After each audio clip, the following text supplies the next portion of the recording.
Bon, ce soir, nous allons donc expliquer l'histoire essayer d'expliquer par Toldot, la naissance de Yaakov, de Esav.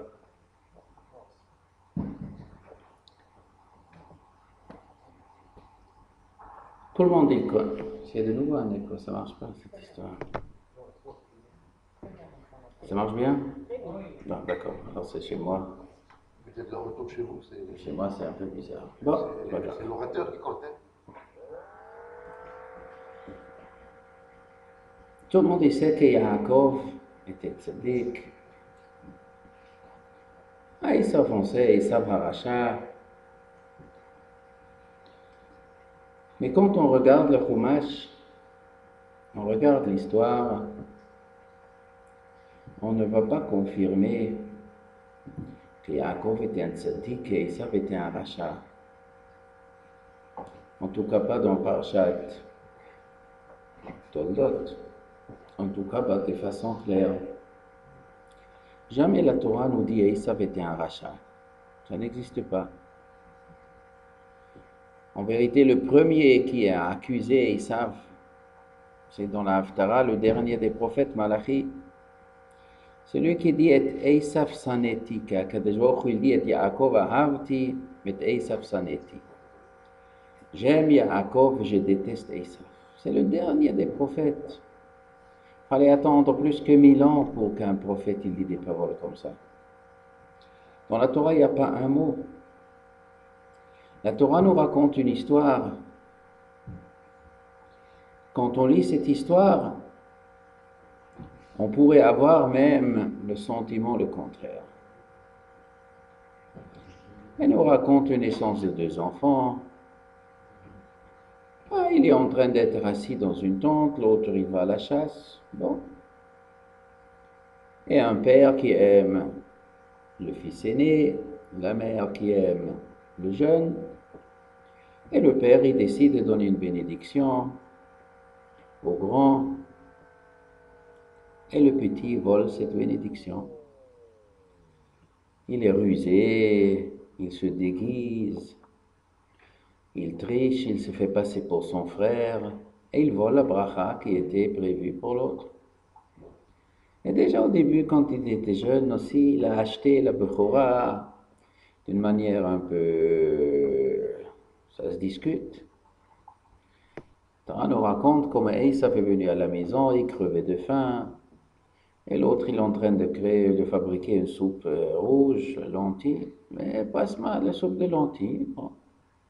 Ah oui, mais il faut payer, il faut que tu vends la prora. Mais lui il est en train de mourir de faim, il lui a sorti la prora. Bon, alors je te vends, donne-moi à manger, je crève de faim. Et après, il vole la bracha de son frère. Bon, alors, Esav n'est pas très content, il le déteste. Mais la Torah nous a pas dit que Yaakov c'est un tzaddik et Esav c'est un rachat. La Torah n'est pas raciste avec Esav. Il ne peut pas se plaindre chez le bon Dieu. Oui, le prophète, Moshe Rabbeinu, il m'a insulté, il m'a sali, il m'a stigmatisé, il m'a mis un stigmate sur moi, que je suis un voyou. Non, non, non, non, non. La Torah, elle est gentille avec Esav. Mais, évidemment, pour comprendre qui c'est Esav, qui c'est Yaakov, il faut lire les choses en détail. Il faut lire des choses en filigrane pour comprendre qu'est-ce qui se passe, qu'est-ce qu'il se cache en dessous de cette histoire. Il y a beaucoup, beaucoup de choses très, très étonnantes dans cette histoire. Et parce que c'est étonnant, c'est pour ça qu'il faut l'analyser pour avoir la bonne lecture de cette histoire, de comprendre. Alors, qu'est-ce que la Torah nous raconte? Ils sont nés jumeaux, et à la naissance, il y avait une différence. Et ça fait des poilus, tête jusqu'aux pieds, poilus, Kaader et Tsear, comme un manteau de fourrure, très intéressant, d'où vient ces poils. Et Yaakov n'était pas poilu. Pas seulement il n'était pas poilu, mais quand la Torah nous raconte quand Rivka a dit à Yaakov, écoute ton père, il a dit qu'il veut bénir aujourd'hui ton frère Esav, Alors moi, Rivka, je te dis, mon fils, vas-y, fais-toi passer pour Esav pour piquer les brachot. Alors Yaakov, il a dit, mais Esav ish sa'ir vanochi ish chalak. Mais Esav, c'est un poilu, et moi, je suis un homme lisse. Je suis un homme lisse, c'est un peu bizarre. C'est pas une question du lisse. Lui, il était poilu, lui n'était pas poilu. Il faut dire, Esav ish sa'ir vanochi, et nene ish sa'ir. Lui, c'est un homme poilu, moi, je suis pas poilu. Il n'a pas dit je suis pas poilu comme Esav, il dit je suis lisse. Ça veut dire quoi? Extrêmement lisse. Extrêmement lisse et l'autre extrêmement poilu.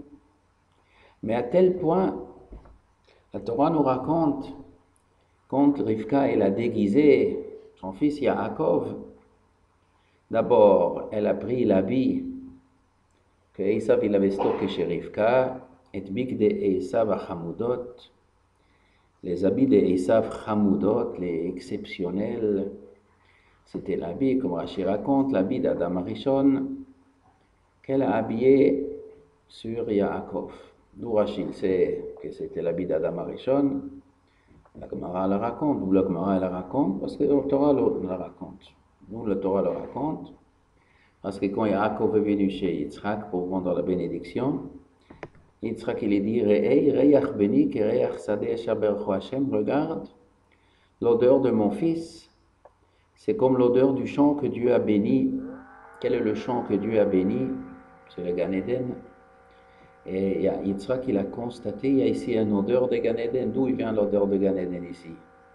C'est parce que l'habit que Yaakov portait, qui était l'habit d'Esav, c'était l'habit qu'Akadosh Baruch Hu il a confectionné à Adam Arishon. Alors donc, cet habit était un habit très spécial, l'habit d'Esav. Mais la Torah nous raconte que l'habit s'arrêtait à la main.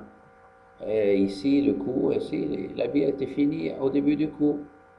Donc ici au cou, si Yitzhak va tâter ici, s'il va tâter les mains, il va sentir que c'est pas Esav.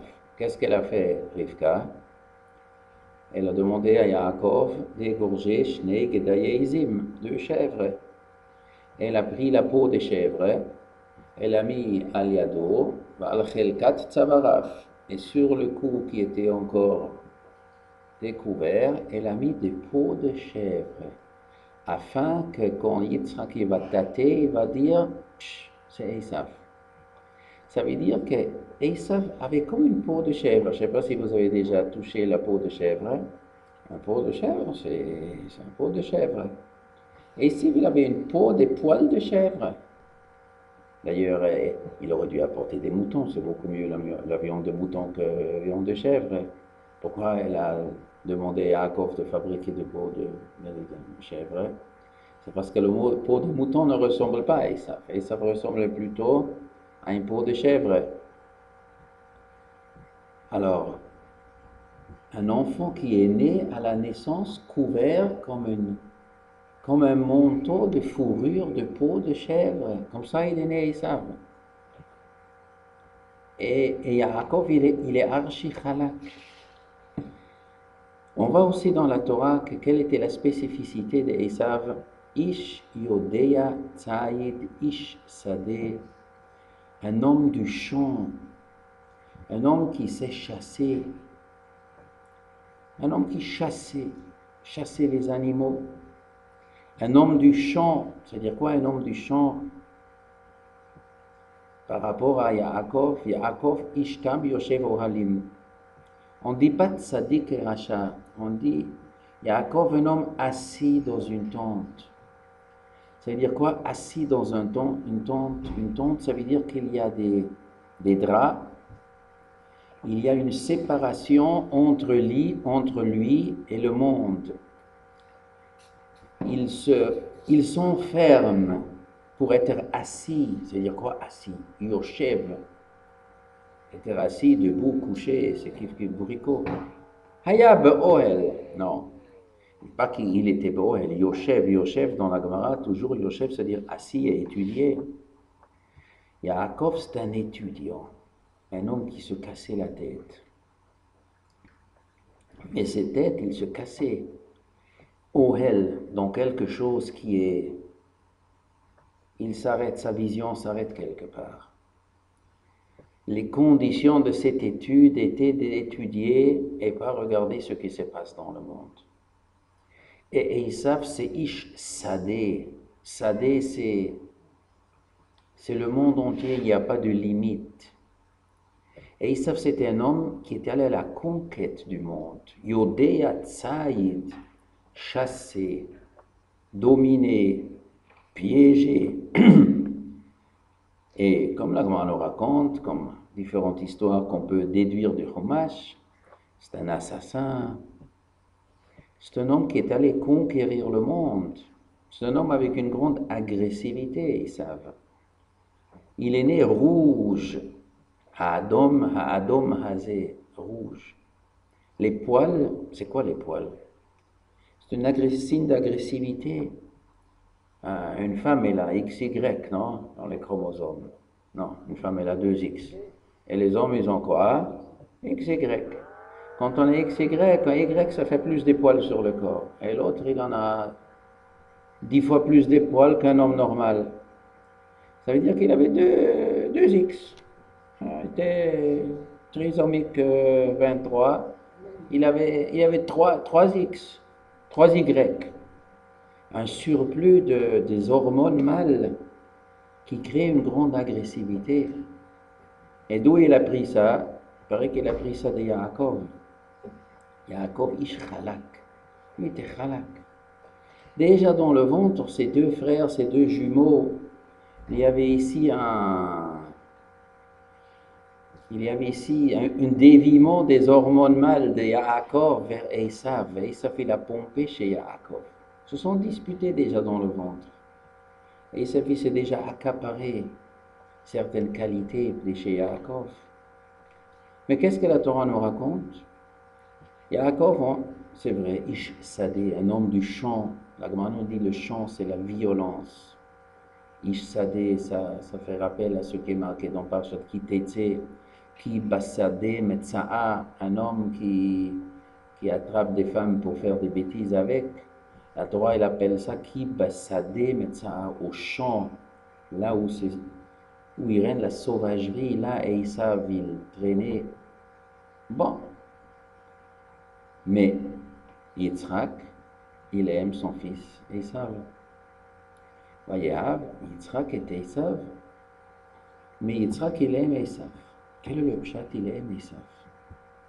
Si son fils est un homme agressif, mais pas seulement agressif sans intelligence, pas simplement un abruti qui va agresser les gens mais il n'a rien dans le cerveau, il avait quelque chose dans le cerveau, Esav. La Torah nous dit Ish Yodeya Tsaïd, un homme qui sait piéger, un homme rusé.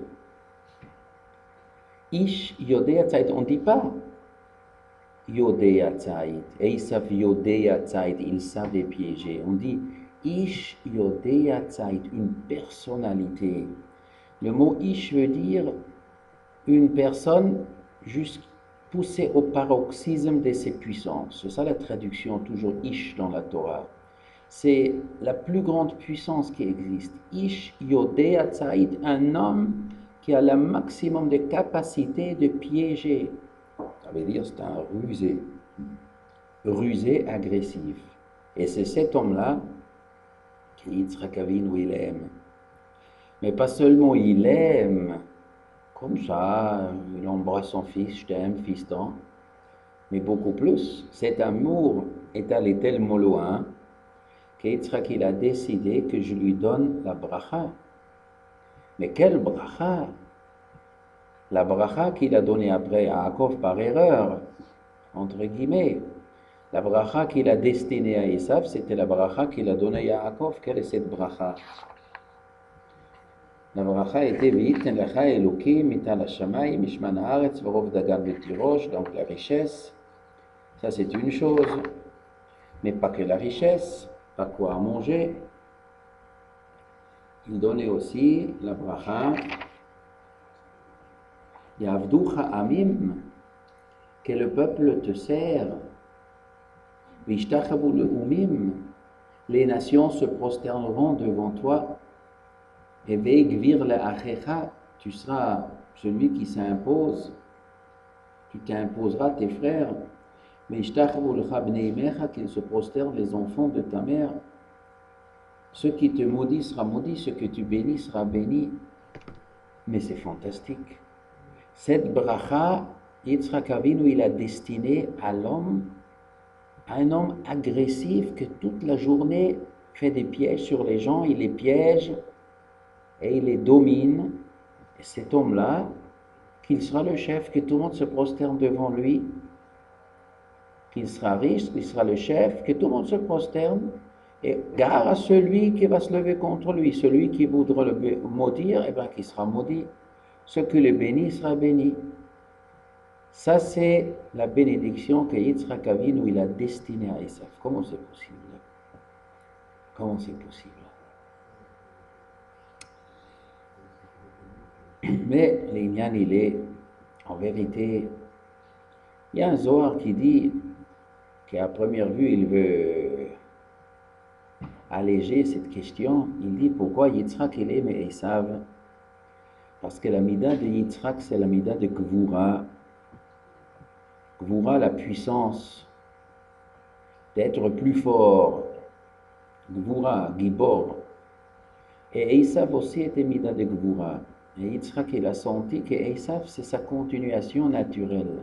Comme ça, il dit les Zohar.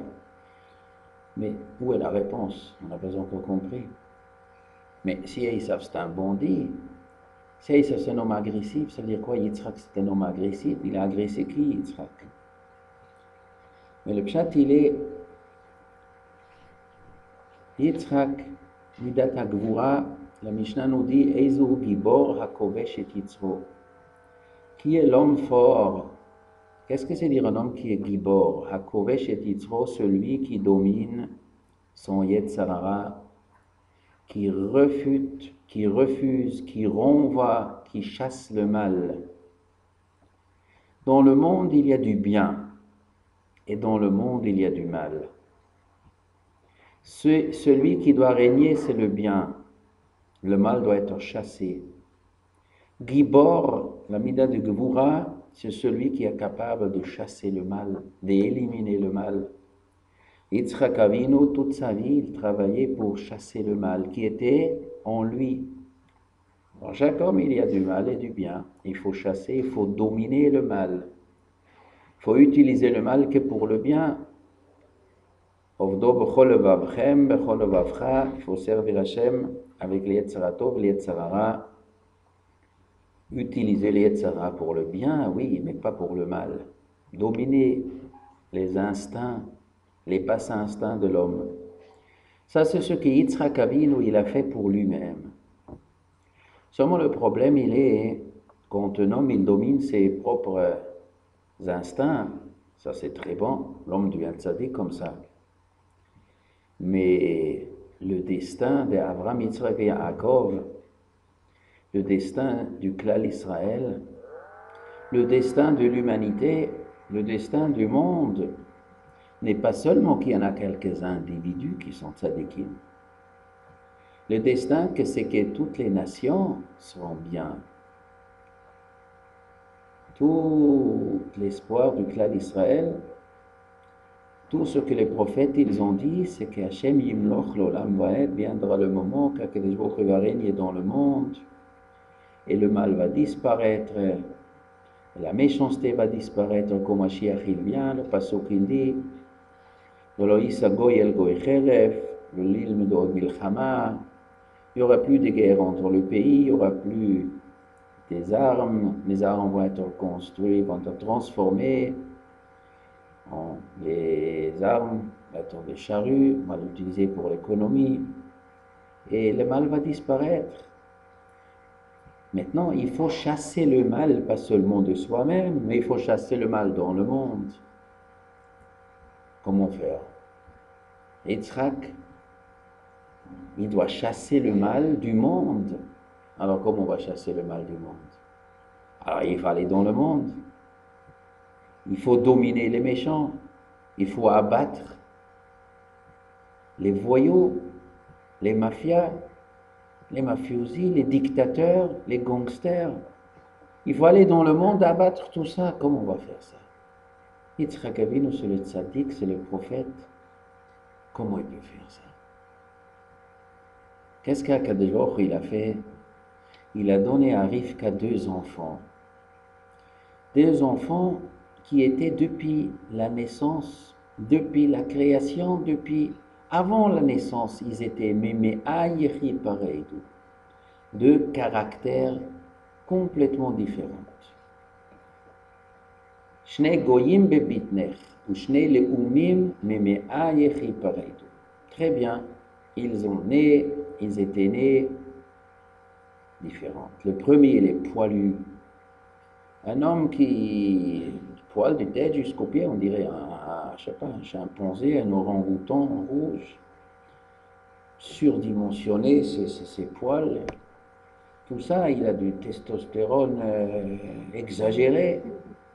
Et l'autre, il est gentil comme un mouton. Et Yaakov, tout ce qu'il veut, papa, je veux être au Beth Midrash.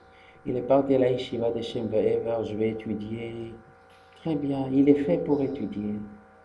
Ah, lui, il va devenir un grand chacham, lui. Ah, lui, il va devenir un grand, celui-là, très bien, il va aller ici, il va étudier, très mignon. Et ils savent, celui-là, il sait abattre les gens. Celui-là, il a une agressivité.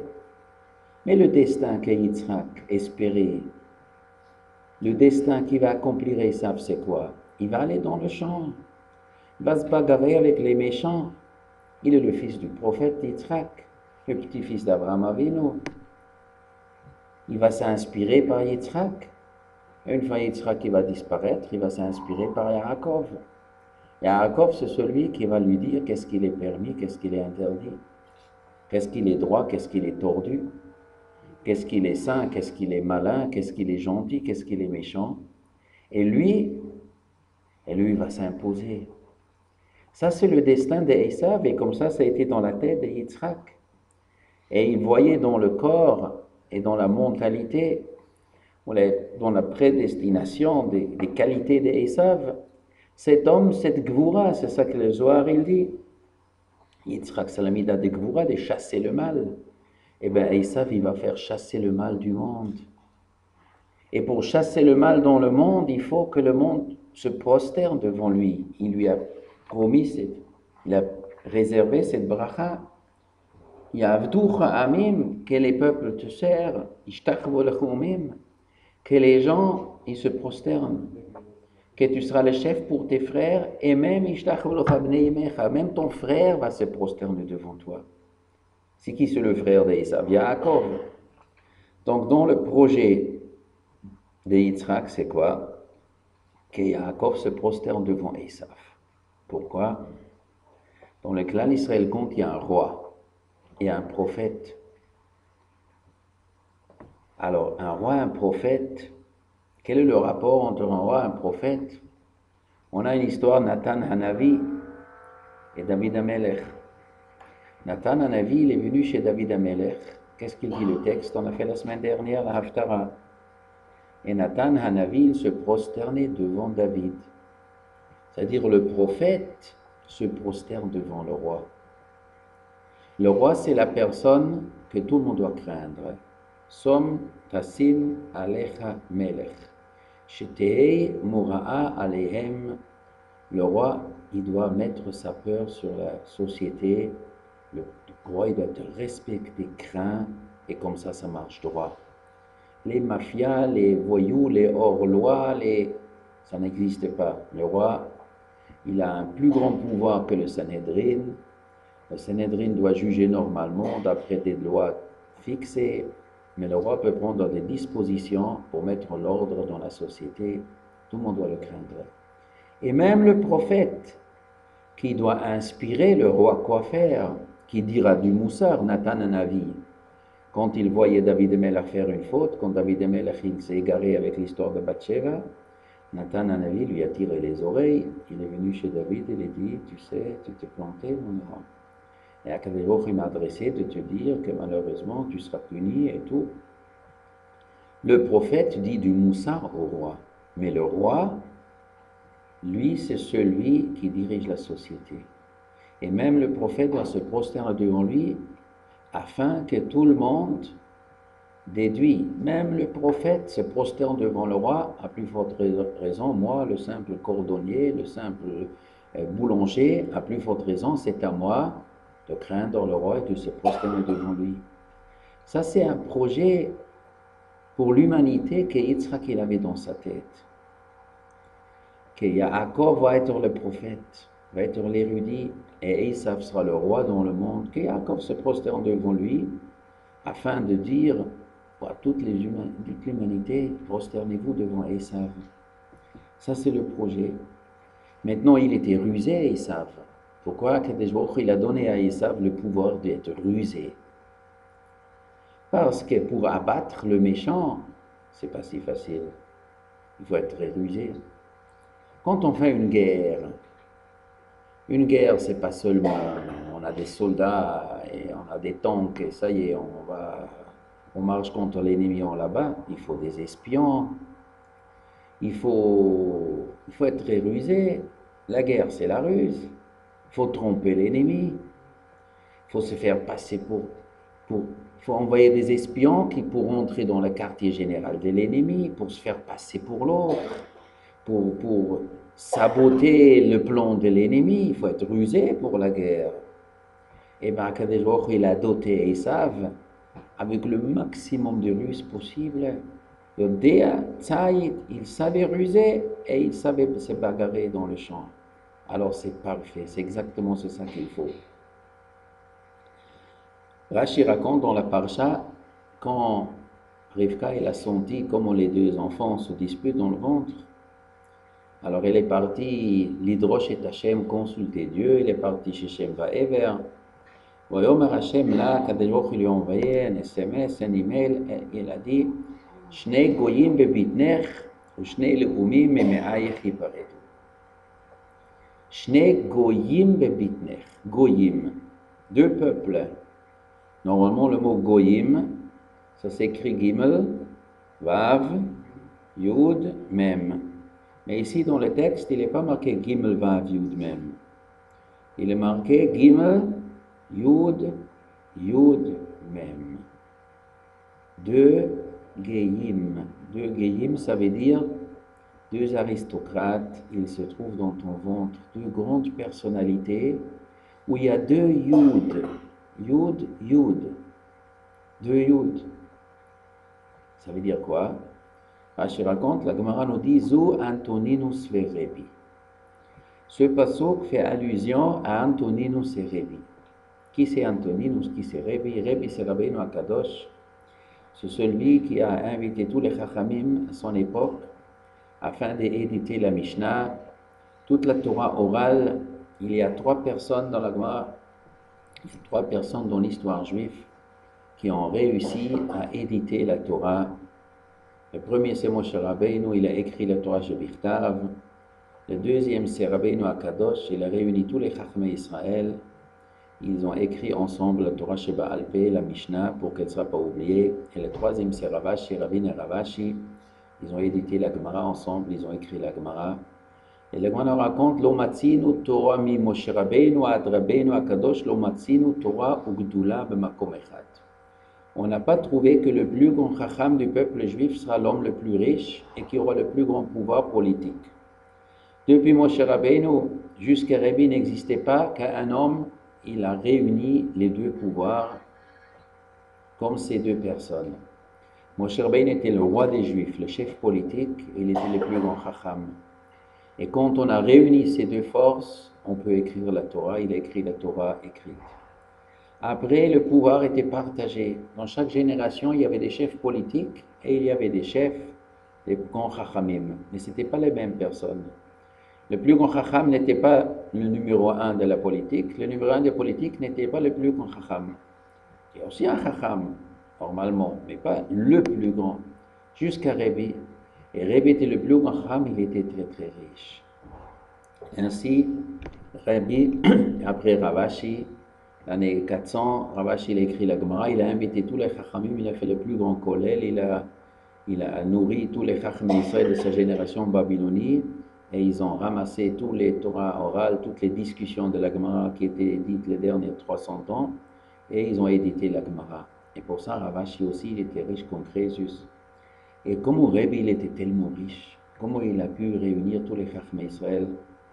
Alors la Gemara nous raconte que Rebbe, il avait un copain. Et ce copain, c'était l'empereur romain. Il s'appelait Antoninus. Antoninus, c'est une famille des Romains, les Antonins. Il y avait 7 empereurs, et parmi eux, il y en a un qui sort du lot, il s'appelle Marc Aurèle.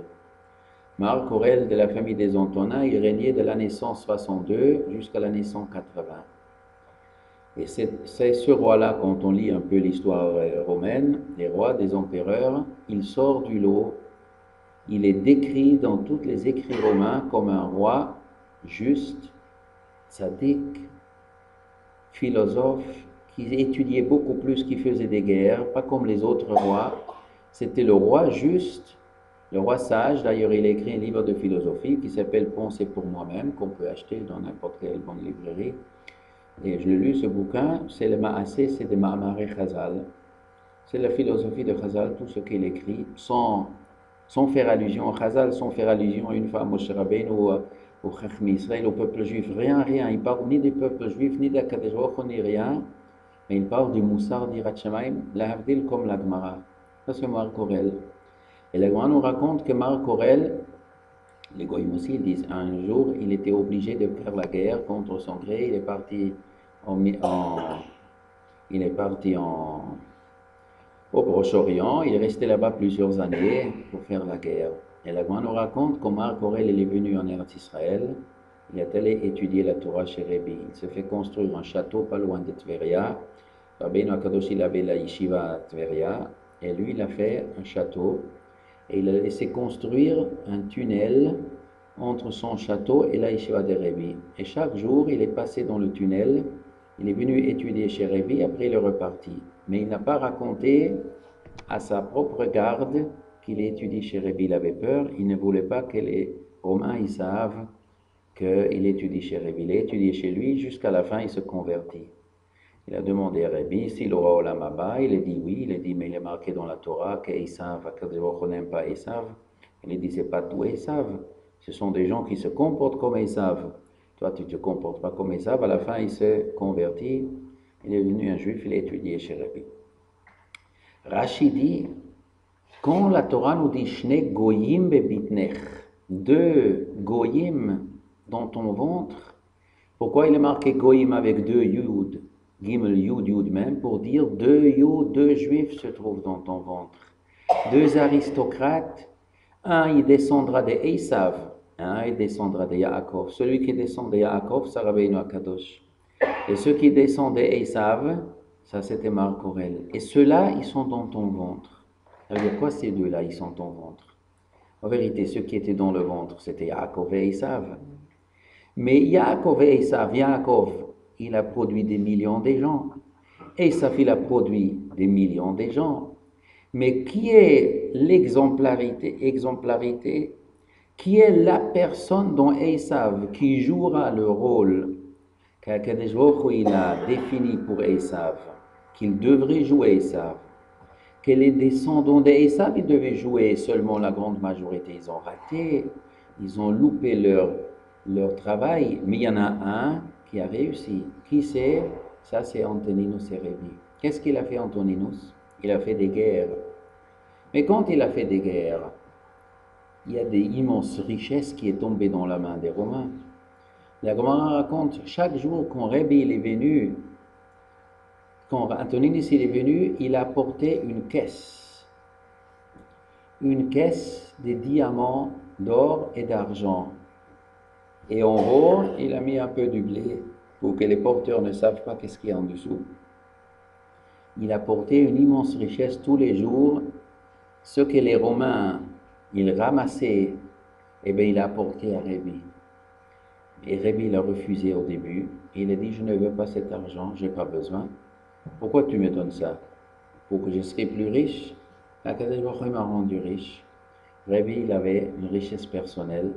Je n'ai pas besoin de ton argent. Alors Antoninus, il dit, prends-le quand même cet argent. Pourquoi? Parce qu'après moi, la politique de Rome changera vis-à-vis de toi.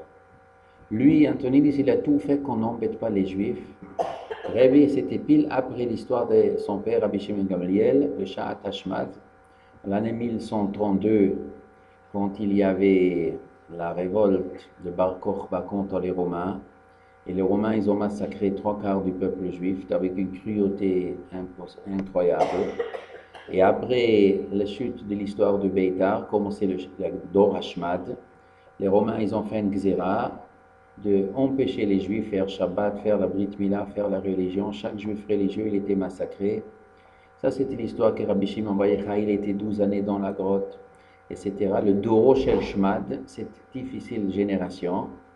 Et dans cette génération-là, Rabbi il est né, toute l'histoire. La Gemara nous raconte comment Rabbi il est né et comment Antoninus, le prochain empereur, comment il est devenu un ami des Juifs. La Gemara raconte que quand le gouverneur romain, le roi de Rome en vérité, travers après son gouverneur en Eretz Israël, ils ont décidé que les Juifs n'ont pas le droit de faire la Brit Mila. Celui qui fait la Brit Mila, on lui coupe la tête. Et ils ont coupé la tête. Et le chef des Juifs, c'était Rabbi Shimon Gamliel, et son fils, il est né, Rabbi Nassi.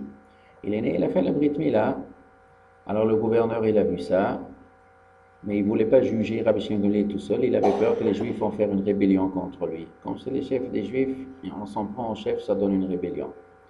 Alors il a acheté un billet, aller son retour à l'Italia, d'Yerushalayim à Rome, et Rabbi, quand il était un bébé, avec son père Rabbi Shimon Gamliel et Madame Rabbi Shimon Gamliel, ils se sont fait présenter devant le roi à Rome, que le roi juge tout seul. La Gemara raconte la nuit avant le jugement, alors la femme ou la tante, je ne sais pas, une des impératrices là-bas à Rome, est allée aux prisons voir Madame Rabbi Shimon Gamliel. Elle a dit, Madame, qu'est-ce que vous avez fait? Qu'est-ce que votre mari a fait contre mon mari, le roi? Pourquoi vous êtes ici? Vous risquez le jugement, vous risquez d'être condamné à mort. Alors elle a dit, on n'a rien fait de mal, on n'a rien fait contre Rome. Seulement chez nous, il y a un coutume, les enfants à 8 jours, on fait la Brit Mila. Et on ne comprend pas pourquoi les Romains ils sont contre cette coutume. On nous a interdit de faire ça. Et on ne veut rien faire du mal aux Romains. Simplement, on a fait les lois de nos pères. Alors elle a compris, cette femme elle a compris, elle a dit, je voudrais sauver votre enfant. Comme elle avait aussi un petit, elle a dit, on va échanger les deux garçons. Ils ont échangé les deux garçons. Le lendemain, il y avait le jugement, donc le roi il a dit, monsieur, vous êtes accusé d'avoir fait la Brit Mila de votre fils. Qu'est-ce que vous avez à dire pour vous défendre? Alors Rabbi Shimon Gamliel a dit, moi, je n'ai pas fait la Brit Mila de mon fils. Quoi? Le gouverneur d'Eretz Israël était là-bas, il dit, quoi? Vous n'avez pas fait la Brit Mila? Mais il y avait un grand souda, qu'est-ce que toute la ville était invitée? Il dit, faux, c'était pas moi. Mais non, vous êtes un menteur. Non, non, je ne suis pas menteur. Alors le roi, il entend ça, le roi, il dit, écoutez, qu'est-ce qui se passe ici? Vous dites tout simplement que vous n'avez pas fait la Brit Mila. Eh bien, prenez ce fils-là. On y enlève les couches, on enlève les couches, qu'est-ce qu'on voit? Un bon goy, comme ça, un goy romain. Alors le gouverneur, il dit, je ne sais pas qu'est-ce que vous faites, vous êtes des magiciens, vous. Moi, je sais très bien que vous avez fait le Brit Mila, mais votre Dieu vous fait des miracles. Bon, le gouverneur, il était pendu et Rabbi, il était acquitté. Non, avant de reprendre maintenant un nouveau billet à l'Italia pour pardonner, il faut échanger les enfants. Alors, bien sûr, cette femme, ils ont échangé pour reprendre le vrai Rabbi. Mais, entre-temps, il s'est passé quelque chose. Qu'est-ce qu'il s'est passé? Que Madame Rabbi Shimon Gamliel, elle a allaité ce petit garçon. Elle a allaité. La Gemara nous raconte ce lait de Madame Rabbi Shimon Gamliel, que ce petit garçon, il a bu. Ce lait, il a fait son travail. Et ce petit est devenu le futur empereur Marc Aurèle. Et c'est lui qui s'est converti. À la fin, il est devenu le copain de Rabbi. Ce copain, c'était quand ils étaient des bébés de 2-3 mois, ça commençait cet échange et le lait qu'il a bu de Madame Rabbi Shimon Gamliel.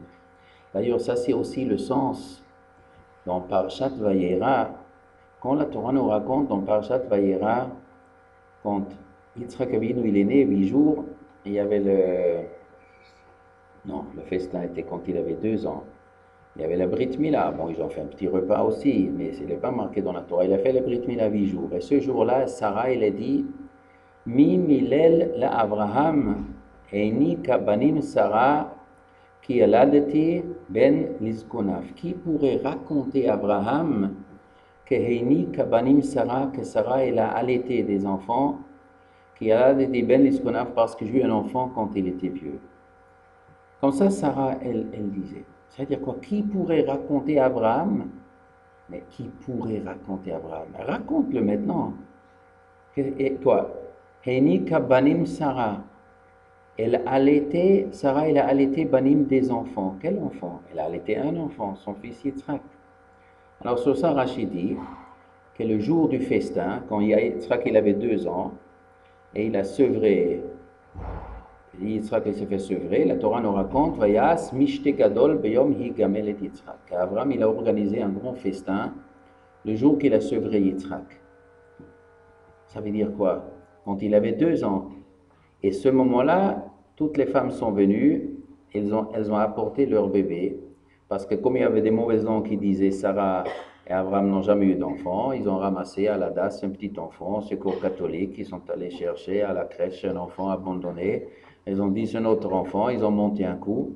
Alors Sarah, elle a allaité, toutes les femmes ont apporté leur bébé, et Sarah, elle a allaité quand c'était 2 ans. Seulement le problème, il est, Heni kabanim Sarah, ce passouk a été dit pas quand c'était 2 ans, quand Yitzhak avait 2 ans. Ce passouk, il est marqué avant. Ce passouk, il est marqué le jour de la Brit Mila. Sarah, il est dit, Mi milel le Abraham. Qui pourrait raconter à Abraham, Heni kabanim Sarah? Donc le sens, il est que Sarah, elle se dit, aujourd'hui, Yitzhak, il a 8 jours.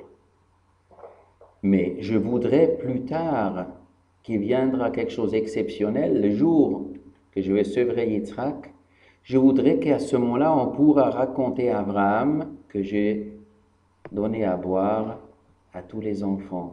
Je voudrais que dans 2 ans, il y aura un miracle que Heni Kabanim Sarah qu'on pourra raconter à Abraham. Comme preuve que quoi? Que vraiment j'ai eu cet enfant-là. Et pourquoi cette preuve devrait passer par le lait qu'elle donnera à boire? Mais le lait que Sarah elle a donné à boire, bien sûr, c'est pas seulement pour prouver que Yitzhak c'est le fils de Sarah, c'est beaucoup plus que ça. Abraham, c'est Av, Hamon Goyim, c'est le père de beaucoup des nations. Et Sarah, elle est la mère de beaucoup des nations. Eux, ils ont travaillé. Si déjà la femme de Rabban Shimon ben Gamliel, elle donnait à boire à un petit Romain, eh bien ce lait faisait un effet que des années après, 40-50 années après, celui-là, il se convertit, il devient le plus grand ami de Rabbi. Alors, Alachat Kamavakama, Sarah Imeinu, la prophétesse, elle donne à boire. Elle donnait à boire à tous les enfants de la région. Le lait de Sarah Imeinu, ça donne un effet d'Irat Shamayim, d'Emunah. Ça faisait partie de ce travail qu'elle faisait pour préparer toute la région au Proche-Orient d'accepter la Emunah. Et nous allons revenir maintenant à notre sujet, Shnei Goyim bebitnech. Il y a ici 2 Goyim dans ton ventre, un c'est Rabbi, un c'est Antoninos. Ça, c'était le projet initial de Yaakov et de Esav. Et pour que Esav, il peut dominer le monde, qu'il peut abattre tous les terroristes et tous les dictateurs et tous les mafiosi, Akadosh Baruch Hu le doter avec les forces qu'il faut. Mais pour ne pas salir Yaakov, que Yaakov ne sera pas obligé de faire le sale boulot, il lui a enlevé l'agressivité. Yaakov n'a pas d'agressivité. Il a tout donné à Esav. Et Esav, il doit faire le sale boulot dans le monde. Et qui sera le chef du monde. Et ça, c'est le projet de Yitzhak. Mais ce projet ne s'est pas réalisé comme il faut. Pourquoi? Parce que le passouk, il dit « Vayahav Yitzhak et Esav ki tzayid bepiv » parce que le gibier était dans sa bouche. Dans la bouche de qui? De Pshatim Rachidi. Un pshat dans la bouche de Yitzhak. Esav, il chassait du gibier, il l'a mis dans la bouche de Yitzhak. La deuxième explication, le gibier, bepiv shel Esav. Esav, il a piégé avec sa bouche son père Yitzhak. Que Et Esav, il était plus rusé que Yitzhak s'imaginait. Yitzhak, il croyait qu'Esav, il est rusé pour abattre tous les bandits dans le monde, mais il ne savait pas que lui, Yitzhak, fait aussi partie des victimes d'Esav. Et Esav, il se moquait de son père Yitzhak. Il a roulé son père Yitzhak aussi. Il se fait passer pour le tzaddik. En vérité, il était rachat. Mais le premier jour, quand il avait 15 ans, quand il est rentré à la maison, qu'est-ce qu'il raconte? Anochi Ayef, donne-moi la soupe, car je suis fatigué. Pourquoi il était fatigué? Parce qu'il vient de tuer quelqu'un. Il vient de tuer qui? Nimrod. Il a tué Nimrod. Et c'est bien de tuer Nimrod ou c'est pas bien de tuer Nimrod? Qui est Nimrod? Celui qui a mis Abraham Avinu dans la fournaise. Nimrod, c'est Amraphel. Nimrod, c'est celui que la Torah raconte. Ou Nimrod, Hechel liot gibor ba'aretz, ou Hechel liot gibor tzayit lifnei Hashem. Al-ken yamar, que gibor tzayit lifnei Hashem. C'est celui-là qui a piégé le monde pour faire rébeller l'humanité contre Hashem. C'était le dictateur absolu de la région qui terrorisait toute l'humanité. Et lui voulait se débarrasser d'Abraham. Donc le jour qu'Abraham Avinu est niftar, eh bien Esav il a dit, maintenant grand-père il est mort, il faut que ce Nimrod passe aussi de l'autre côté. Et il est parti, il a tué Nimrod. Il est venu à la maison, plein du sang. Qu'est-ce que Yitzhak il a dit? Ah mon fils, il y a du sang sur tes mains. Oui, mais c'est du sang. Tu sais qui j'ai tué? Qui t'a tué? Un poulet? Non. Ah, qu'est-ce que tu as tué quelqu'un? Oui. Qui? Eh bien, Nimrod. Mazal tov, mon fils. Oh, Hachem, je vois que tu commences bien ta carrière. Mais Yitzhak, il était au 7e ciel d'entendre ça. C'est bien, c'est bien. Mais qu'au même moment, il a pris une fille fiancée, qu'au même moment, il a méprisé la Bechora, qu'au même moment, il a nié Dieu, qu'offert Beikar, l'Amazil et Bechora, qu'il a méprisé. Ça, Yitzhak ne savait pas. Il savait seulement qu'il a commencé sa carrière de tuer les dictateurs dans le monde. Et ça plaisait à Yitzhak. Mais en vérité, Yaakov, ce jour-là, qu'est-ce qu'il a fabriqué? Qu'est-ce qu'il a fait? Une soupe de lentilles. Vayazed Yaakov Nazid. Vayavo Esav Minesadev Ayev. Et Yaakov, il a fait un plat. Vayazed Yaakov Nazid. Vayazed, ça veut dire quoi? Il a cuisiné. Nazid, un plat. Il a cuisiné un plat. Mais pour cuisiner un plat, la Torah, elle a d'autres expressions. Vayevachel Yaakov Tafshil. C'est ça l'expression normale. Un plat s'appelle Tafshil dans la Torah. Si le mot Nazid veut aussi dire un plat, c'est un mot qui veut dire un autre sens. Chaque fois qu'on la Torah n'utilise pas le mot d'origine, mais un mot un peu bizarre, ça veut dire qu'il y a ici une deuxième intention. Le mot vayazet ne veut pas seulement dire cuisiner. Vayazet, ça vient de quel mot? Du mot mézit, prémédité. Vayazet Yaakov Nazid. Yaakov, il a prémédité ce plat. Il a pris des lentilles parce que c'était pour le deuil d'Abraham. Les lentilles sont rondes, donc on fait un plat rond, mais il y a des lentilles rouges, mais il y a des lentilles vertes. Il aurait pu acheter des lentilles vertes. C'est encore plus pour l'économie, c'est encore mieux de lentilles vertes. Pourquoi il a acheté des lentilles rouges? Vayazed Yaakov Nazid. Il a fait ça avec préméditation. Et Esav, il va revenir à la maison. Je sais très bien qu'est-ce qu'Esav il est parti faire aujourd'hui. Il est parti assassiner Nimrod. Il court le sang. Ah, le sang, le rouge. Il va arriver à la maison, il est tombé dans le piège. Donne-moi ce rouge, donne-moi ce rouge. Et Yaakov, il attendait ce moment-là. Ah, tu veux la soupe rouge? Ah oui, mais il faut payer. Quoi? Mais tu me vends ta Bechora. Tu me vends ta Bechora. Et c'est quoi la Bechora? Et Yaakov Avinu, il raconte, c'est travailler au Beth Amikdash pour Akadosh Baruch Hu avec des prières. Et quoi? Et je peux faire ce boulot? Ah oui, si tu es pur, si tu te purifies, après d'avoir touché un mort, il faut se purifier. Ah, et si on ne se purifie pas? Ah, si on ne se purifie pas, on a khayaf karet, on est condamné à mort par le ciel. Oh là là, oh là là, avec cette religion-là, je vais mourir là. Je vais pas, la mazili bechora, je n'ai pas besoin de ça. Bon, je te le donne pour la soupe de lentilles, il n'y a pas de problème. Pas de problème. Yaakov, il a dit, d'accord, tu me signes, tu me vends ta Torah, vendu très bien. Et après, Vayochal, Vayest, Vayokor, Vayelach, Vives Esav et Bechora. Il a mangé, il a bu, il se levait, il est parti, il a méprisé la Torah.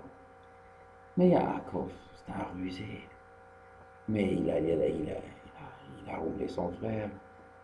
L'autre, il crève de faim, et comme ça, tu achètes quand l'autre, il crève de faim. Mais quand Rivka, plus tard, quand Yitzhak voulait donner la bracha à Esav, qu'est-ce qu'elle dit Rivka à Yaakov? Mon fils Yaakov, vite, déguise-toi, vas-y, amène-moi 2 chèvres, je vais les préparer, tu vas rentrer chez ton père et tu reçois les bénédictions. Qu'est-ce que Yaakov, il a dit à sa mère? Je ne peux pas faire ça, maman. Ou là, Moshe Yavi, peut-être mon père, il va me tâter et il va voir que j'ai pas des poils comme Esav. Et je serai à ses yeux comme un metateya. C'est quoi metateya? Toé, tav, ayin veut dire tromper. Maté veut dire tromper quelqu'un d'autre. Quand il est marqué tateya, tav, ayin, quand il y a 2 fois la même racine dans un verbe, ça veut dire pousser le verbe au paroxysme, le maximum de maximum. Ça veut dire toé, maté, c'est tromper, et quand c'est metateya, ça veut dire l'escroc, le plus grand escroc de l'humanité. Ça, c'est metateya. Yaakov, il dit à sa mère, mais tu te rends compte, maman, si moi, je me fais attraper par mon père, il va me prendre pour le plus grand escroc du monde. Pourquoi le plus grand escroc? Parce que j'ai volé les brachot. Parce que moi, j'étais toute la vie à la yeshiva. Je suis le chouchou, le tzaddik, qui ne sait pas être agressif, qui est gentil. Yaakov Ishtam, il avait une nature de tam. C'est quoi tam? Quelqu'un qui ne sait pas rouler droit, comme un règle, jamais trompé, jamais mensonge. Mais jamais de mensonge. Mais le jour que mon père il va découvrir que moi j'étais allé rouler le papa pour prendre les bénédictions, qu'est-ce qu'il va penser de moi? Mais mon Yaakov, il est encore plus rusé que Esav. Il a joué toute la vie le tzaddik pour que moi je ne le soupçonne pas de pouvoir mentir, de se faire passer pour Esav. En vérité, toute la carrière, toute la vie de Yaakov, c'est une ruse. Il a joué le tzaddik jusqu'à maintenant pour que je ne le soupçonne pas, pour qu'il pique les brachot.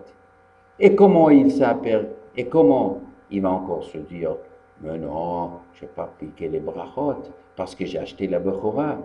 Ça, c'était ce que, quand Yitzhak il a donné les brachot à Yaakov, après sa fille est venue.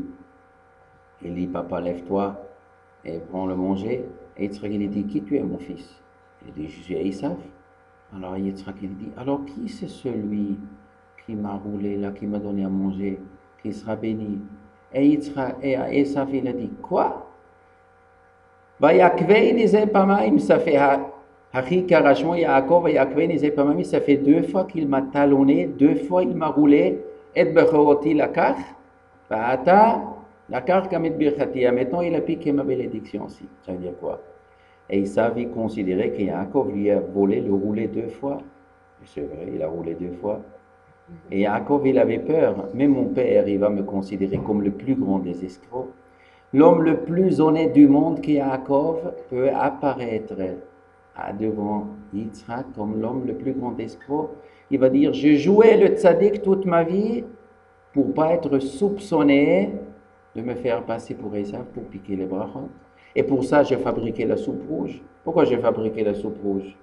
Pour qu'Esav tombe dans le piège. Et comme ça, je lui ai accaparé la soupe. Alors, on regarde cette parcha, on a le sentiment que Yaakov, c'est vraiment le gangster 2 fois. Et Esav, c'est une pauvre victime. C'est vraiment une pauvre victime, Esav. 2 fois le pauvre. Une fois, il crevait de faim. Bon, qu'est-ce qu'il pouvait faire? Et la 2e fois, papa m'a aimé, il m'a voulu donner la brachot. J'étais allé, j'ai acheté le gibier, je l'ai chassé, je l'ai amené chez papa. Et mon frère est venu, il m'a doublé. Eh bien, c'est justifié que je le déteste. Vaïstom Esav, il le déteste, je vais le massacrer, ce frère, un jour je le massacre. Comme ça, la Torah présente. Comme ça, la Torah présente. Ici, la Torah nous apprend quelque chose de fondamental. Entre Yaakov et Esav, un homme, il peut lire la Torah comme il peut lire le journal, comme il peut lire le journal télévisé, comme il peut lire les commentateurs politiques et militaires. Et les Juifs, descendants de Yaakov, peuvent apparaître comme des truands, comme des tricheurs. Et ils savent, c'est la pauvre victime. Il y a une lecture comme ça. La ruse dans le mensonge est tellement grand que la Torah nous le décrit. Oui, oui, on peut comprendre comme ça. Les plus grands bandits dans le monde, les plus grands gangsters dans le monde peuvent accuser les Juifs d'être les truands. Et Yaakov, il se bien déguisé avec des peaux de chèvre pour se faire passer pour Esav. Des peaux de chèvre. Mais le peau de chèvre, c'est quoi? C'est ça, Esav. Eh bien, Yaakov, il a joué une fois dans la vie le rôle d'Esav. La Torah nous raconte ici que Yaakov, il a reçu les brachot. Qu'est-ce qui s'est passé? Quelle est la vraie lecture de la Torah? Rivka, elle a vu que qui est Esav? C'est un bon vie. Il ne tue pas les méchants parce qu'il veut éliminer les méchants. Il tue les méchants pour s'accaparer leur argent, mais pas pour le donner au service de Yaakov, pour que le mal disparaisse. Il n'a pas tué Nimrod parce qu'il voulait tuer celui qui piège le monde. Il a tué Nimrod parce que lui voulait la place de Nimrod. Parce que Nimrod, il a fait rébeller le monde contre Dieu, et ça lui dit, moi je le fais. Mais moi je suis plus rusé parce que je suis le fils du prophète, je suis le fils d'Abraham, et je suis le petit-fils d'Abraham, le fils de Yitzhak. Il avait encore ce titre, je suis d'une bonne famille. Et il a trompé son père. Ça, Yaakov, il savait. Yaakov, il savait qu'Esav, c'est un voyou. Et Yaakov, il a fait une soupe de lentilles rouges. Bemeizid, vayazed Yaakov nazid. Yaakov Ishtam, c'est un homme qui ne sait pas rouler, sauf exceptionnellement. Quand il s'agit de survie, quand il s'agit que Yitzhak veut faire une erreur tragique, de donner raison à Esav, de lui donner la bracha, le pouvoir absolu, et une fois qu'Esav il a la bracha, c'est foutu. Ça arrive qu'elle savait. Si Esav sera béni par Yitzhak le prophète, qu'il aura le pouvoir, eh bien Yaakov sera obligé d'être son serviteur, il va se faire écraser par Esav, il ne restera rien de Yaakov. Il n'aura pas pitié Esav. Il va massacrer Yaakov. Rivka, il a dit, viens Yaakov, une fois tu peux être rusé. On va faire un ruse. Ton frère, il est rusé toute la vie, toi tu es un homme tzaddik toute la vie. Une fois, sois méchant, sois le méchant. Mais Yaakov, il a dit, mais moi, si jamais mon père, il m'attrape, que je triche, je serai à ses yeux le plus grand escroc du monde. Le plus grand escroc du monde. Yaakov, il avait peur qu'il va arriver le juge Goldstone et il va lui faire un rapport. Goldstone, il va lui faire. Je serai le plus grand gangster. Ils ont osé, les Juifs. Ils ont osé de se défendre pour ne pas mourir. Tu te rends compte? Ils ont osé, les Juifs. Mais ça n'existait pas dans le monde qu'on tue une femme et des enfants. Ça n'existait pas. Qui a déjà entendu une guerre où il y a des femmes et des enfants qui meurent? Il n'y a que les Israéliens sont capables de faire une chose monstrueuse. Génocide et un crime contre l'humanité. Il n'y a que des Juifs qui sont capables de faire. Les pauvres à Gaza, ils étaient cachés derrière les femmes et les enfants. Mais ils ont osé de tirer dessus quand il y a des femmes et des enfants dans notre parrainage. Où on a vu ça, une telle méchanceté dans le monde? Ça, c'est le pouvoir d'embrouiller le monde. C'est génial. Et Yaakov, il avait peur de ça. On va me dire que je suis le plus grand escroc du monde. Il arrive qu'elle dit, ah là, qu'il a la traversée, c'est pas grave, laisse. Si jamais il t'arrive du mal, que ça vient sur moi, Nimshi Kapara, comme on dit chez nous en Tunisie. Nimshi Kapara, les mamans ils disent comme ça. Ça sera sur moi le Kapara. Et alors, Jacob il a écouté. Alors Jacob il a écouté. Et il s'est déguisé. Je suis Esav, ton fils. En vérité, le monde pose une couchière. Quand il est rentré, Jacob il a dit qui tu es. Il a dit je suis Esav. Mais en vérité, Jacob, il avait la voix de Jacob. Et Esav, il a la voix de Esav. Donc quand Jacob il est venu, papa, s'il te plaît, lève-toi et mange afin que tu me bénisses. C'était la voix de Jacob. Pourquoi Yitzhak il demande qui tu es mon fils? Mais c'est évident que c'est Jacob. Avant qu'il a touché, une fois qu'il a touché, il était embrouillé. Parce que les mains sont les mains d'Esav, la voix c'est la voix de Jacob. Mais avant qu'il a touché, il n'a entendu que la voix. La voix c'était la voix de Jacob. Donc si c'est la voix de Jacob, pourquoi il demande qui tu es? Mais bien sûr c'est Jacob, quel est le doute? Dans un accouché du Ramban.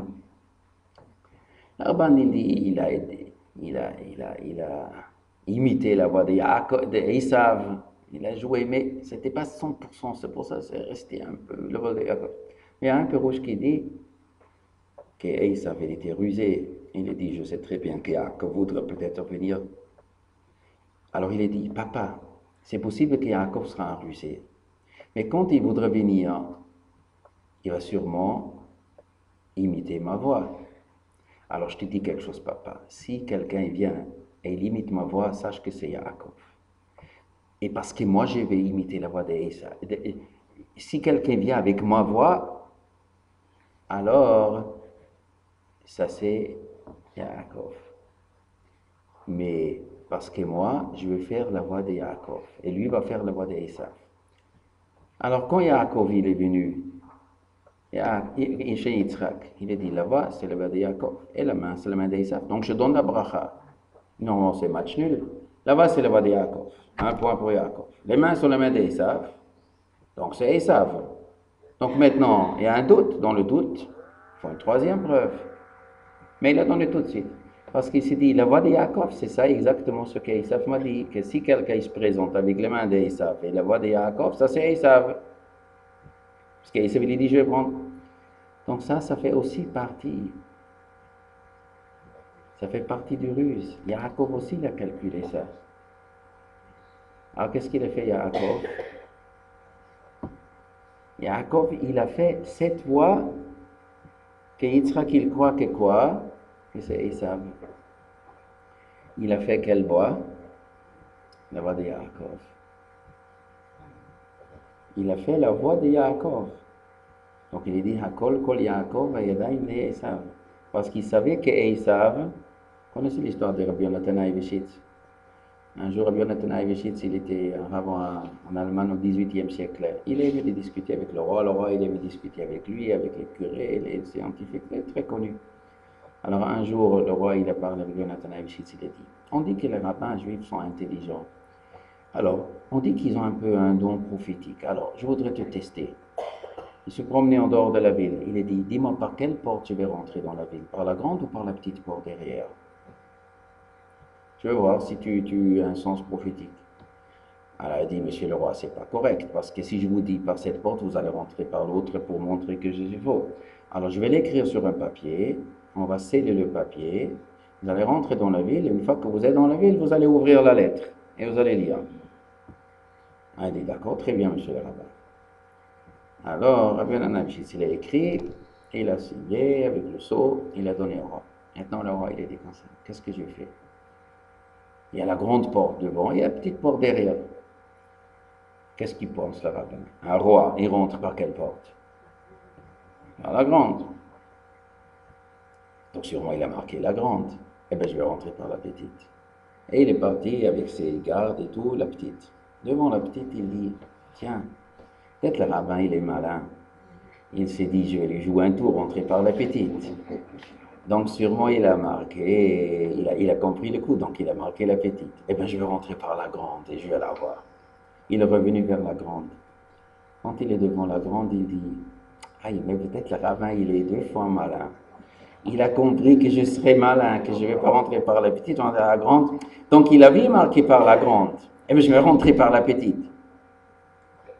Alors il est reparti chez la petite. Et quand il est dans la petite, il dit, mais peut-être le rabbin, il est triplement malin. Elle dit, comment je vais faire là? Elle dit, ah, j'ai une idée, j'ai une idée. Il a dit à ces trucs, cassez-moi quelques pierres dans le mur. Et je vais faire une porte qui n'existait pas avant. Je vais rentrer ici, ça y est. Ils lui ont cassé, ils lui ont fait une porte, il est passé, il est rentré. Ils ont rentré dans le palais, le rabbin est venu, ils ont ouvert la lettre. Qu'est-ce qu'il est marqué dans la lettre? Un ma'amar de la Gemara. Un roi, il casse le mur et personne n'empêche. Ça, c'est le ma'amar de la Gemara. Alors le roi, il dit, dites-moi, monsieur le rabbin, d'où vous avez su ça? Il est dit, parce que moi j'ai calculé, devant la grande, vous allez dire, le rabbin, il est mal, et le petit. Et les petits, vous allez, le rabbin, le grand, et les petits, le grand, et le grand, et les petits, et vous allez plus savoir comment je suis malin. Et vous voulez faire le vrai malin, vous allez casser une nouvelle porte. J'ai aussi calculé ça. Ça, c'est le Haddouch. Yaakov aussi, là. Esav, il était archi malin. Toute la vie était pour rouler Yitzhak.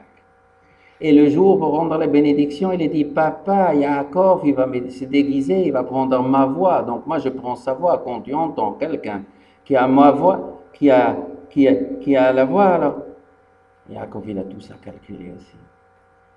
Il était méchant, Yaakov. Ah, très méchant. Vaïsto, mais maintenant, Esav, il croit qu'il a raison de détester Yaakov. Mais en vérité, quand il a vendu les brachot, il crevait de faim. C'est vrai, il crevait de faim. Très bien. Il a vendu. Mais qu'est-ce qui fait un homme qui se fait rouler? Imaginons-nous, quelqu'un, il crève de faim. Il vient chez l'autre, il dit, vous pouvez me donner un morceau de pain, sinon je meurs. Il dit, oui, vous me donnez cadeau votre Cadillac. Ah oui, mais je ne vais pas donner mon Cadillac. Il dit, sinon je ne vous donne pas le vin. Mais je me crève de faim. Et c'est comme ça. Signé sur la carte grise, vendu, vous signez, donnez cadeau, le Cadillac, et vous signez ici le papier de cessation de voiture. Bon, il crève de faim, il signe tout. Il mange. Ah, il se sent bien. Ah, ça y est, mangé et bu. Qu'est-ce qu'on fait après? Apprenti, donne-moi le papier, la carte est grise.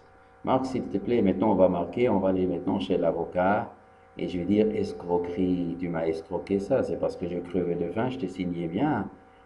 Mais qu'est-ce que la Torah nous raconte? Une fois qu'Esav, il a vendu la Bechora, Vayochal, il a mangé, Vayesh, il a bu, Vayakom, il s'est levé, Vayelech, il est parti, Vayivez, Esav, et de Bechora, il a méprisé la Bechora, il s'en foutait. Il n'a pas fait appel à cette vente, parce que dans le fond, il ne voulait pas. Seulement, il ne savait pas que quand on vend de la Bechora, on vend aussi de la Bracha. Ça, Yaakov, il n'a pas raconté. Si Yaakov, il aurait dit, tu sais, si tu me vends ta Bechora, c'est pas seulement que tu ne travailles pas au Beth Amikdash, mais la bénédiction que papa va donner à la fin au fils aîné, tu vas rater aussi. Si Yaakov, il avait raconté ça, eh bien, Esav, il n'aurait pas vendu. Ça, Yaakov n'a pas dit que c'est un tout ou rien. Il a quand même roulé un peu. Mais en vérité, il n'a pas roulé. Parce que Yaakov dit, il faut comprendre, mais qu'est-ce que tu crois? Tu peux être le chef du monde tout en étant un voyou? Si tu veux être un chef du monde, tu dois être un tzaddik. Si tu veux travailler au Beth Amikdash, tu peux être le chef du monde. Si tu méprises le beurre et l'argent du beurre, tu vas être un voyou, être le chef. Mais il fallait comprendre que si tu méprises la Bechora, tu vas rater la Bracha aussi.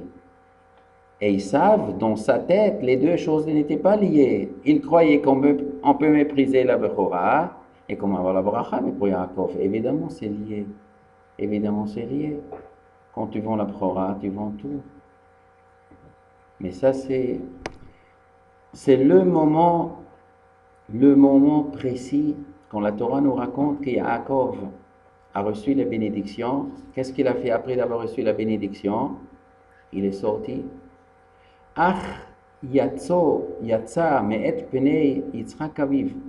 À la seconde qu'il est sorti devant la face de Yitzhak, et Esav il est venu, il est rentré, il a préparé son gibier, il a donné à son père.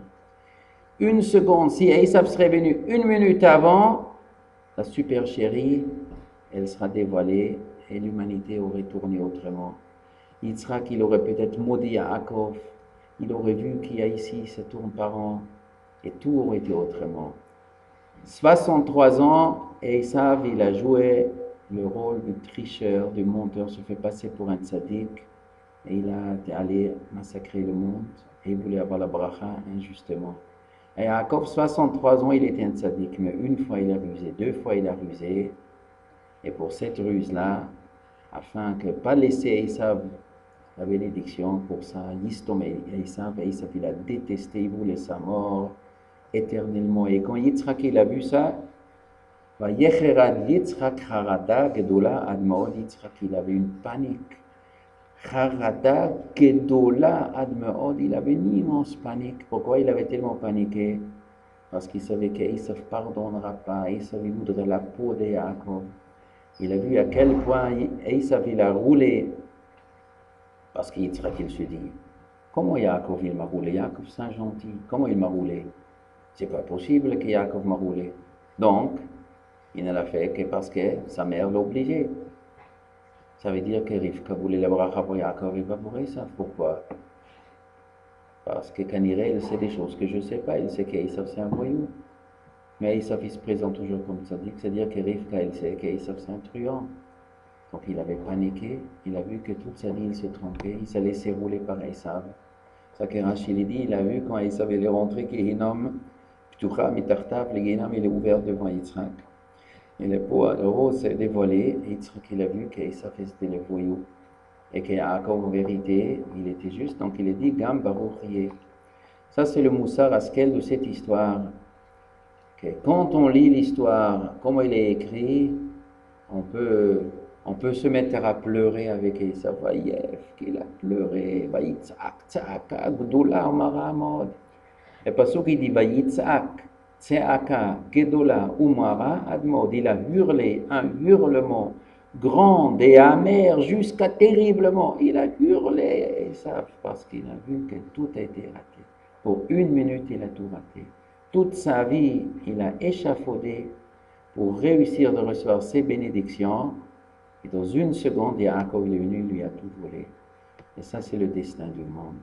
Les truands, ils croient qu'ils peuvent gagner, ils croient qu'ils peuvent gagner jusqu'au bout, et dans la dernière seconde, Yaakov, il va recevoir son dû. Et pourquoi Rivka? Elle voulait que Yaakov aussi il a le pouvoir, qu'il sera riche, qu'Esav se prosterne devant lui, qu'il aura aussi le pouvoir. Même que le projet divin de Yitzhak, dans la tête de Yitzhak, était qu'Esav va conquérir le monde. Et Yaakov n'est pas obligé de se salir les mains.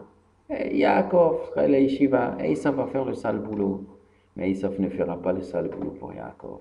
Esav, le sale boulot, il le fait que pour lui. Et s'il a le pouvoir, il aurait écrasé Yaakov. Donc Yaakov, il est aussi, à des moments exceptionnels, il est obligé de s'habiller avec des mains d'Esav. Il doit mettre le pot de chèvre sur sa main. Malgré qu'Esav après, il va hurler, il est dans tous ses états, il n'y a pas d'autre solution. Eh bien, Yaakov, il a fait ce que Rivka lui a demandé de faire. Bon.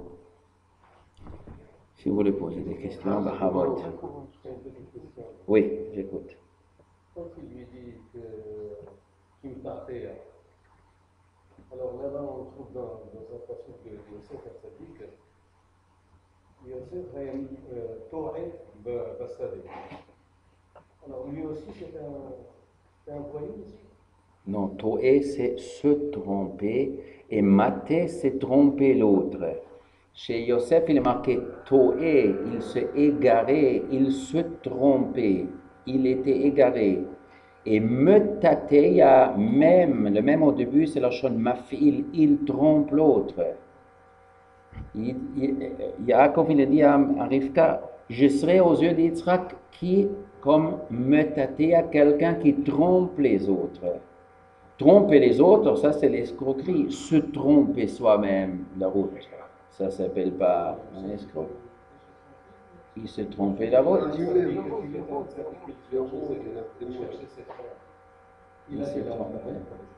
Il s'est trompé la route, il n'est pas sûr.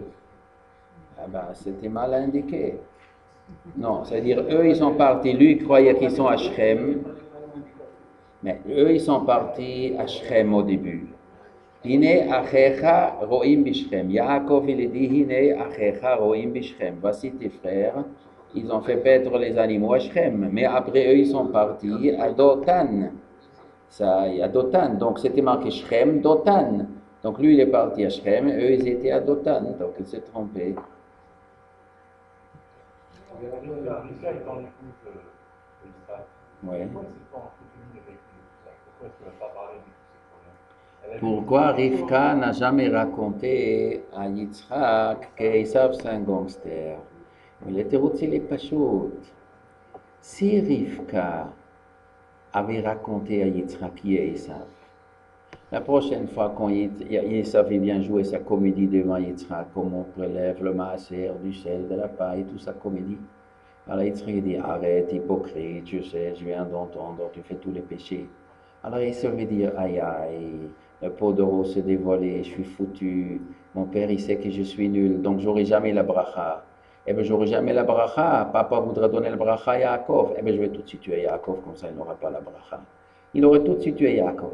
Mais le fait que Yitzhak croyait qu'Esav c'est le tzaddik, donc Esav il se dit, il faut que je joue bien, bien, jusqu'au jour que papa va distribuer la bracha, il me donne la bracha et après je suis le chef. Donc, le fait que Yitzhak il continuait à croire par erreur qu'Esav c'est un tzaddik, grâce à ça, Yaakov il a échappé. Tant que les voyous croient qu'ils auront les derniers mots, alors ils ne vont pas tuer Yaakov. C'est d'actualité. Ça, c'est quand il va dans la dernière seconde qu'ils vont tout rater, là, il risque de devenir archi dangereux. Mais tant qu'il croyait qu'il sera le chef du monde, il a laissé Yaakov. Mais Rivka, elle a quand même craint que Isaac sous la Torah de Shrem. Après, oui, mais c'est pour ça qu'il dit, échappe-toi maintenant. Ça va tuer toute la possibilité qu'il y a. Non, maintenant, il y a mon frère Lavan qui va le protéger. Attends, Lavan, il est autant gangster qu'Esav. Bien sûr. Esav et Lavan, ils se sont équivalents, donc, et divisés pour régner. Le projet de Rivka était, si je dévoile trop tôt à Yitzhak, tout de suite Yitzhak, il va savoir qu'Esav est un voyou, et Esav, il va tuer Yaakov. Donc, moi, je laisse tromper Yitzhak. Le jour de la bracha, il donne la bracha à Yaakov, et tout de suite, je prends Yaakov, je le renvoie chez Lavan, et après on espère qu'Esav va se calmer. Oui. En tant que Navi, il ne pouvait pas voir. Kadosh Baruch Hu, il voulait qu'il ne voit pas. Vatichena einav merot, ses yeux, ils sont devenus sombres, il avait une cataracte, Yitzhak. C'est pas seulement Gashmi, même Rouhani, Kadosh Baruch Hu lui a assombri les yeux pour qu'il ne voit pas pour le bien, comme Rachid dit, afin que Yaakov pourrait se faire passer pour Esav, il faut prendre les brachot. Il ne voulait pas, Kadosh Baruch Hu ne voulait pas que Yitzhak il se connaisse le secret. Ça avait été un danger de mort pour Yaakov. Oui. Oui.